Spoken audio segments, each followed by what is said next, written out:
কারা যেন বলে এনসিপি শিশু দল, কারা যেন বলে এনসিপি কিংস পার্টি, কারা যেন বলে এনসিপি মেম্বার হওয়ার উপযুক্ত না। আমিও বলি তাই। যদি তাই হয়, আমাদের নিয়ে আপনাদের এত মাথা ব্যথা কেন? আমরা তো আপনাদের নিয়ে এত ভাবি না, আমরা তো শুধু দেশকে নিয়েই ভাবি। দেশকে নিয়ে ভাবি বিধায় এমপি হওয়ার কথা ভাবি না, মন্ত্রী হওয়ার কথা ভাবি নাই। দেশের কথাই ভেবেছি এবং দেশের কথা ভেবেই দেশের রাজপথে রক্ত দিয়েছি।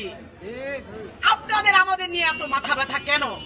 কেন আপনারা আমাদের নিয়ে এত ভাবেন? আরে মাথা যখন আপনারা খাটানি, দেশের জন্য খাটান, জনগণের জন্য খাটান।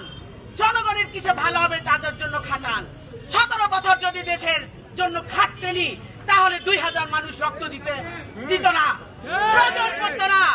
এতই যখন আপনাদের মাথা, এই মাথাটা দেশের মানুষের জন্য কাজে লাগান, সেটা করছেন না।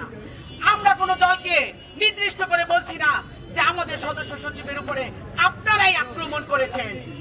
আমি বলতে চাই, যারা করেছেন তারাই দেশের শত্রু, তারাই আমাদের থামিয়ে দিতে চান। আমরা কিন্তু থামার লোক না।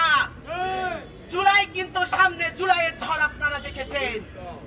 আমরা মরতে শিখেছি, আমরা মরতে জানি। আমরা যতদিন এই দেশের কাঠামো চেঞ্জ করতে না পারবো, অতদিন আমরা রাজপথে থাকবো ইনশাআল্লাহ।